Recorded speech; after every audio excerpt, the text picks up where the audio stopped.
Welcome to the second lecture of heat transfer. In first lecture we have already discussed about conduction heat transfer. In this lecture we will discuss about convection heat transfer. What is convection heat transfer?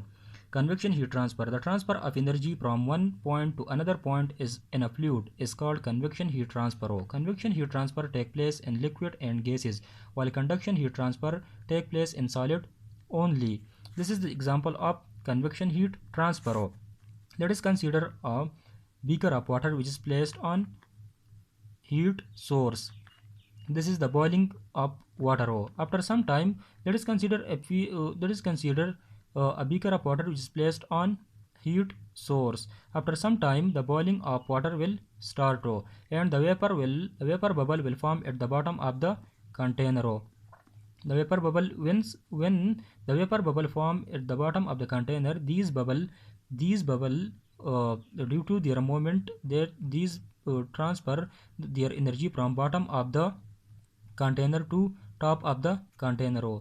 These due to their motion, their upward motion, when these bubble are moving from bottom of the container to the top of the container, and when these bubble start their movement from bottom to the top, they carry their heat energy to the top, and which is known as uh, convection heat transfer, because the energy carry in this example by fluid particle, which is known as convection heat transfer. There are two type of convection heat transfer. One is free convection and the other is forced convection. What is free convection heat transfer? The transfer of heat due to density difference of the fluid particle is known as free convection heat transfer. Now, what is the example of free convection? Let us consider a beaker of water which is placed on heat source. When we apply the heat source to the base of the container, then the water molecule which are present at the base of the container will become heated. And when the water molecule at the base of the container become heated, their temperature become increases. And when the temperature of the water molecule increases, their density become decreases. And this less dense water molecule start their movement from base of the container to top of the container. At the same time, the top molecule move from top to the bottom of the container, and heat transfer due to density difference which occur in this example, which is known as free convection. Density difference, because the density at this location is lower than the density at this location, because this location is present at near the base of the heat, near to the heat source, and this location is far away from heat source, so heat transfer from this location to this position by free convection. This is another example of free convection.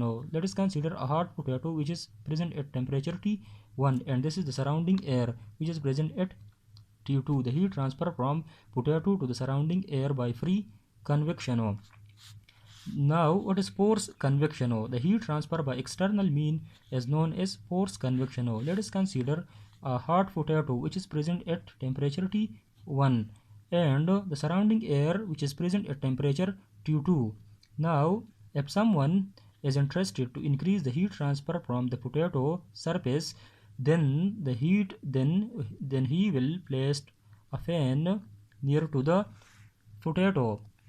Therefore, when we place a fan near to the potato, the air molecule which are present in which are at higher temperature and which are present in this position will carry by the air toward the right direction, and in this case the heat transfer by air molecule from one place to another take place by external mean by air, which is known as force convection. For simplicity, force convection is nothing but pre-convection by external mean. By external mean, we mean that at the heat transfer can increase by fan, or it can increase by pump, or by some other external source. So the heat transfer by forced convection is greater than heat transfer by pre-convection. Equation. Now, what is the equation for convection heat transfer? Newton law of cooling is used for convection heat transfer. Whether convection is force, whether forced convection or pre-convection, for both cases we can use Newton law of cooling. Now, what is Newton law of cooling? It depends upon the area of heat transfer.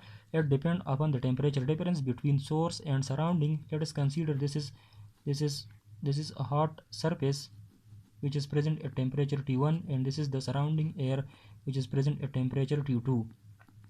The heat transfer from this surface to the surrounding by convection heat transfer. It depends on the area of this material. When we increase the area of this material, then heat transfer will increase. And when we increase the temperature difference, when we increase the temperature difference, then heat transfer will also increase. And combine 1 and 2, we will obtain Q is directly proportional to area and delta T. Q. Now, to remove proportionality, we placed constant here. Q is equal to constant A into delta T. Q is equal to HA delta T. H is constant, and Q is the heat transfer rate. A is the area normal to the heat transfer. This is the area normal to the heat transfer. This is area, and this is the heat. This is the area which are normal to the heat transfer, and this is the heat transfer direction. This is the area which are perpendicular to each other. Suppose this is the area and this is the heat transfer. These are perpendicular to each other, and delta T is the temperature difference. Now, this is Newton law of cooling, which we already discussed. Q is equal to HA delta T. Q is equal to HA delta T mean T1 minus T2. H, if we obtained H, which is known as heat transfer coefficient, H is equal to Q divided by A into T1 minus T2, and the unit of Q is joule per second, and area, the unit of area is meter square, and temperature is in Kelvin. So joule per second is watt, and meter square into Kelvin. H is the heat transfer coefficient, and the unit of heat transfer coefficient is watt per meter square into Kelvin. Now, H depend on the fluid property. The fluid can be air, liquid, it can be water, or some glycerin, or some other alcohol, or some other fluid. So H depend on the property of the fluid. Like H, the heat transfer coefficient, H is known as the heat transfer coefficient, and the heat transfer coefficient depend upon the density of the fluid. It depend upon the temperature of the fluid. It depend on the pressure of the fluid, velocity of the fluid. It depend upon the viscosity of the fluid. It also depend on geometry of the material. For spherical object, the heat transfer coefficient will one type, and it will different. For cylindrical object, it will be different. So the heat transfer coefficient for different material is different. Now, heat flux Q is equal to, this is the Newton law of cooling. Q is equal to HA delta T. Q divided by A, divide both sides of this equation by A. So we obtain Q by A is equal to H into delta T. Q by A is the heat flux, so heat rate per unit time. This is the heat rate which is per unit time, so it is flux, and flux is equal to H into delta T, temperature difference, and this is the heat transfer coefficient which depend upon the fluid property, as we already discussed above. Let us consider the meaning of the Newton law of cooling. Let us consider a plate surface. Let us consider a plate surface. This is a plate surface. This is a plate surface, and its surface area is A, and it is present at higher temperature, which is T1, and the heat transfer from the surface is Q. Let us suppose there is a heater or some other heating source present inside the material, and it is at higher temperature. And let us consider air which flow on the outside surface of the material. The air is present at lower temperature. It can be room temperature or some lower temperature O. So the heat will transfer from this surface to the surrounding air, and H is the heat transfer coefficient for the air. Let us consider another example. This is spherical object which is present at higher temperature. The heat will transfer from the spherical object to the surrounding air by convection heat transfer. The heat transfer coefficient air here is different as compared to heat transfer coefficient of from here, which depend upon the fluid property. If the velocity, viscosity, or pressure here are different from viscosity, velocity, which are present here, then H2 will be different from H1. So what are the meaning of this equation? This equation means that convection heat transfer is equal to diffusion heat transfer plus advection heat transfer. Now what is the meaning of this equation? Suppose let us consider let us consider a plate surface. Let us consider a plate surface. Let us consider a plate surface. If there is a flow of water which flow on the surface of the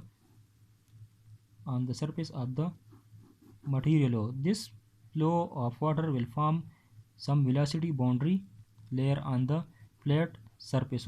This is the velocity of the water. Let us consider water which flow on the plate surface. This is the plate surface.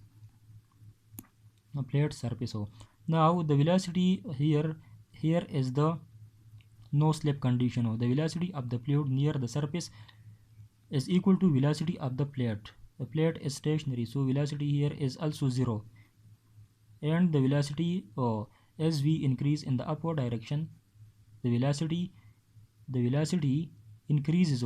So ux is a function of y, so we can change. So velocity in the y direction, velocity increases. So if this plate is placed on some heat source, let us consider this a heat source, then heat will transfer from the plate to the fluid which are stationary and which present on the surface of the material. Then the heat will transfer from the surface of the stationary layer to the surrounding fluid, and the heat transfer from this material to the heat transfer from surface of the material through this layer is take place by conduction heat transfer. The conduction heat transfer take place here because it is stationary. The liquid is stationary here. It is a solid, and the Fourier law of heat conduction, we can use Fourier law of heat conduction in this laminar region.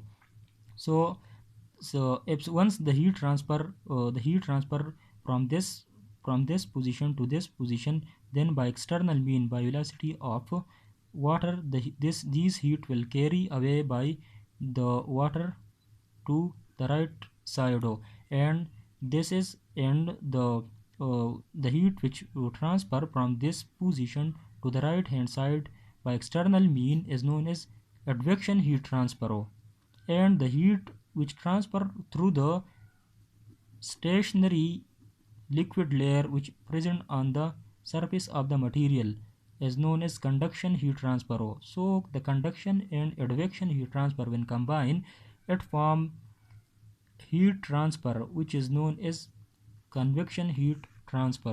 So once these conduction term combine with the advection heat transfer, advection is nothing when it is simple, but when heat transfer from this position to this position by external flow, then this heat transfer is known as advection. It is by external mean. It is like it is similar to the force convection heat transfer. So convection heat transfer is combination of diffusion and advection heat transfer.